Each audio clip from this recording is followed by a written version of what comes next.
അസ്സലാമു അലൈക്കും വറഹ്മത്തുള്ളാഹി വബറകാതുഹു. പരിശുദ്ധമായ റമദാൻ 17 ഹബീബായ മുഹമ്മദുർ റസൂലുള്ളാഹി സ്വല്ലല്ലാഹു അലൈഹി വസല്ലം തങ്ങളുടെ നേതൃത്വത്തിൽ നടന്ന ബദർ യുദ്ധ ദിനത്തിലാണ് ഞാനും നിങ്ങളും ഉള്ളത്. ബദറിന്റെ ചരിത്രങ്ങൾ എടുത്ത് പരിശോധിച്ചാൽ വളരെ ശ്രദ്ധേയമായൊരു സംഭവം ബഹുമാനപ്പെട്ട ഉമൈർ ഇബ്നു അബീ വഖാസ് റളിയല്ലാഹു അൻഹു ബദറിൽ പങ്കെടുത്ത 16 വയസ്സുള്ള ഒരു ചെറുപ്പക്കാരനായ സ്വഹാബി. ആ സ്വഹാബി ബദർ യുദ്ധ വേളയിൽ ഹബീബായ മുത്ത് റസൂലുള്ളാഹി സ്വല്ലല്ലാഹു അലൈഹി വസല്ലം തങ്ങളുടെ കൺമുന്നിൽ പെടാതെ ഒളിച്ചു നടക്കുകയാണ്. ആ സമയത്ത് ഇത് കണ്ട പല സ്വഹാബത്തും ചോദിച്ചു, നിങ്ങൾ എന്തുകൊണ്ടാണ് ഇങ്ങനെ ആരെയും കാണാതെ പരിസരങ്ങളിലൂടെ മുത്തുനബിയുടെ കൺമുന്നിൽ പെടാതെ ഒളിച്ചു നടക്കാനുള്ള കാരണം എന്താണ്? ആ സമയത്ത് ഉമൈർ ഇബ്നു അബീ വഖാസ് എന്ന ആ ചെറിയ ബുദ്ധി പറയുകയാണ്, എന്നെ നബി സല്ലല്ലാഹു അലൈഹി വസല്ലം തങ്ങൾ കണ്ടാൽ നീ കുട്ടിയാണ്, നീ അതുകൊണ്ട് യുദ്ധത്തിൽ പങ്കെടുക്കണ്ട എന്ന് പറഞ്ഞുകൊണ്ട് എന്നെ പറഞ്ഞയക്കാനുള്ള സാധ്യതയുണ്ട്. എനിക്കാണെങ്കിൽ യുദ്ധത്തിൽ പങ്കെടുക്കാനുള്ള അതിയായ ആഗ്രഹവുമുണ്ട്. ലഅല്ലല്ലാഹ യർസുഖനി ഷഹാദ, ഒരു പക്ഷേ അല്ലാഹു സുബ്ഹാനഹു വ തആല ഈ യുദ്ധത്തിൽ പങ്കെടുക്കുമ്പോൾ എനിക്ക് ഷഹാദത്ത് തന്നേക്കാം, ഷഹീദായി മരണപ്പെടാനുള്ള വലിയ ഭാഗ്യം എനിക്ക് ലഭിച്ചേക്കാം. അതുകൊണ്ടാണ് റസൂലുള്ളാഹിന്റെ കൺമുന്നിൽ പെടാതെ ഞാൻ നടക്കുന്നത്. അങ്ങനെ കുറച്ചങ്ങനെ കഴിഞ്ഞപ്പോ മുത്തുനബി സല്ലല്ലാഹു അലൈഹി വസല്ലമ തങ്ങൾ ഉമൈർ റളിയല്ലാഹു അൻഹുവിനെ കണ്ടു. നബി തങ്ങൾ പറഞ്ഞു, നീ കുട്ടിയാണ്, യുദ്ധത്തിൽ പങ്കെടുക്കേണ്ട ആവശ്യമില്ല, നിനക്ക് മടങ്ങാം. ഇത് കേട്ട ആ 16 വയസ്സുള്ള ആ സ്വഹാബി കരഞ്ഞു റസൂലുള്ളാഹിയുടെ മുന്നിൽ. 16 വയസ്സുള്ള ഈമാൻ ജ്വലിച്ചിരിക്കുന്ന, ഇസ്ലാമിന് വേണ്ടി ജീവിതം മുഴുവനും ലോകം കണ്ടിട്ടില്ല, 16 വർഷം മാത്രമാണ് ഈ ഭൂമിയിൽ ജീവിച്ചിട്ടുള്ളത്. ഇനിയും ഒരുപാട് സ്വപ്നങ്ങൾ ബാക്കിയാണ്, ഇനിയും ഒരുപാട് കാലം ജീവിക്കേണ്ടതുണ്ട്. അതൊക്കെ മറന്ന് റബ്ബിന്റെ ദീന നിലനിർത്തുക എന്ന മഹത്തായ ദൗത്യം അതെനിക്കും ഉത്തരവാദിത്വപ്പെട്ടതാണ് എന്ന ബോധത്തോടെ സ്വന്തം ജീവിതം ഇസ്ലാമിന് വേണ്ടി സമർപ്പിച്ച ആ കുട്ടി മുത്തുനബിയുടെ മുന്നിൽ കരയുന്നു. കരഞ്ഞുകൊണ്ട് നബിതങ്ങളോട് അപേക്ഷിക്കുന്നു, നബിയെ എനിക്ക് യുദ്ധത്തിൽ പങ്കെടുക്കണം. ആ സമയത്ത് നബിതങ്ങൾ അനുവാദം കൊടുക്കുകയും യുദ്ധത്തിൽ പങ്കെടുക്കുകയും ചെയ്തു. ബഹുമാനപ്പെട്ട ഉസ്താദ് കഴിഞ്ഞ ജുമാ ദിവസം നമ്മോട് ഓർമ്മപ്പെടുത്തി, ബദർ യുദ്ധത്തിലുള്ള ഭൂരിഭാഗം ആളുകളും, ബദർ യുദ്ധത്തിൽ പങ്കെടുത്ത പല ആളുകളും ചെറുപ്പക്കാരായിരുന്നു. ഇന്ന് നമ്മുടെ കാലത്തുള്ള ചെറുപ്പക്കാരെ പരിശോധിച്ചാൽ ദീനുമായി യാതൊരു ബന്ധമില്ല, കാര്യമായ പക്വത എത്തിയിട്ടില്ല. ഇസ്ലാമിനെ നിലനിർത്തുക എന്നുള്ളത് എന്റെയും ഉത്തരവാദിത്തമാണ് എന്ന ബോധമുള്ളവർ ഇന്ന് വളരെ കുറവാണ്. ആ സമയത്ത് ബദറിൽ പങ്കെടുത്ത ഈ സ്വഹാബിയുടെ ചരിത്രം പ്രിയമുള്ള മുഅ്മിനീങ്ങളെ നാം ഓർക്കണം. മറ്റ് 2 കുട്ടികളുണ്ട്, മുആദ്, മുഅവ്വിദ് എന്ന് പേരുള്ള 2 കുട്ടികൾ. 8 വയസ്സിൽ ബഹുമാനപ്പെട്ട മിസ്അബ് ഇബ്നു ഉമൈർ റളിയല്ലാഹു അൻഹുവിന്റെ ഖുർആൻ പാരായണം കേട്ടുകൊണ്ട് ആകർഷിച്ച് ഇസ്ലാമിലേക്ക് വന്ന 2 കുട്ടികളാണ്. അവരും യുദ്ധത്തിൽ പങ്കെടുക്കുന്നു. യുദ്ധത്തിൽ പങ്കെടുക്കുന്ന സമയത്ത് തൊട്ടടുത്തുണ്ടായിരുന്ന മൂത്താപ്പയായ അബ്ദുറഹ്മാൻ ഇബ്നു ഔഫ് തങ്ങളോട് ചോദിക്കുന്നു, ഓ മൂത്താപ്പ, ഈ കൂട്ടത്തിൽ അബൂജഹൽ ആരാണ്?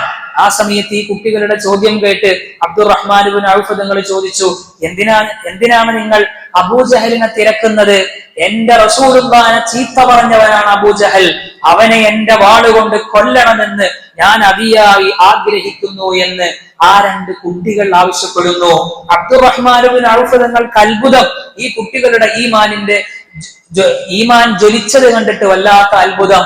അങ്ങനെ അബൂജഹലിനെ കാണുകയും നിങ്ങൾ ചോദിച്ച ആളിത എന്ന് കാണിച്ചു കൊടുക്കുകയും ആ 2 കുട്ടികളുടെ കരങ്ങളാലാണ് അബൂജഹല് മരണപ്പെട്ടത്.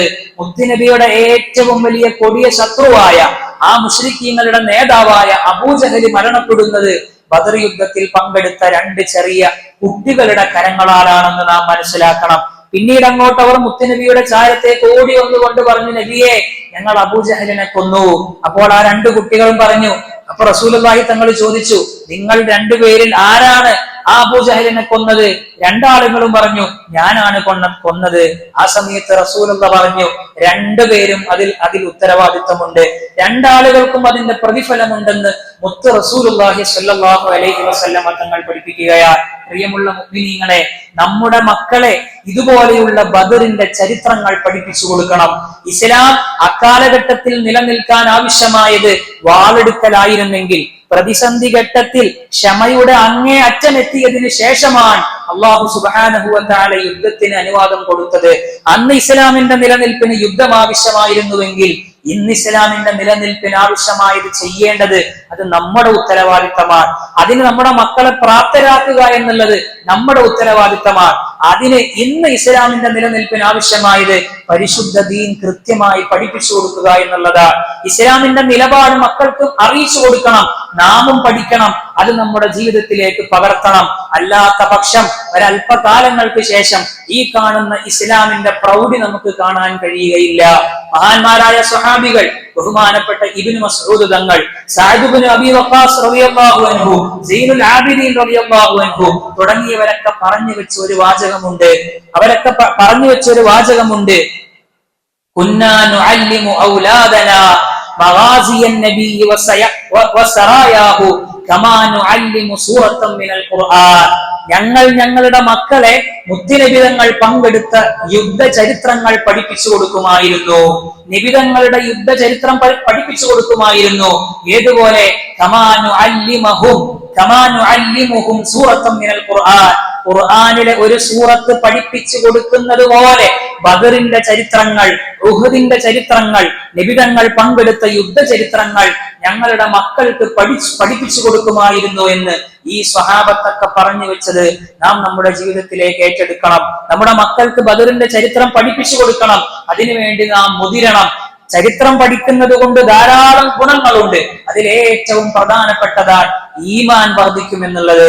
മുൻഗാമികളുടെ ചരിത്രങ്ങൾ കേൾക്കുമ്പോൾ ഈമാൻ വർദ്ധിക്കും.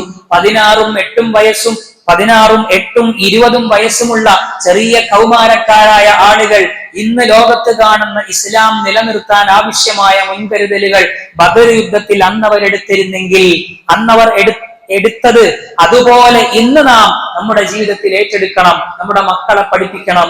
അള്ളാഹു ഭാഗ്യം നൽകുമാറാകട്ടെ. ബദറിന്റെ ചരിത്രം പഠിക്കാനും ജീവിതത്തിൽ പകർത്താനും നമുക്ക് അള്ളാഹു ഭാഗ്യം നൽകുമാറാകട്ടെ. ഇസ്ലാമിന്റെ നിലനിൽപ്പിന് ആവശ്യമായ എല്ലാ ആയുധങ്ങളും സംരംഭിക്കാൻ, എല്ലാ ആയുധങ്ങളും കരസ്ഥമാക്കാൻ അള്ളാഹു ഭാഗ്യം നൽകുമാറാകട്ടെ എന്ന് ദുആ ചെയ്തുകൊണ്ട് വാക്കുകൾ അവസാനിപ്പിക്കുന്നു. അസ്സലാമു അലൈക്കും വറഹ്മത്തുള്ളാഹി വബറകാതുഹു.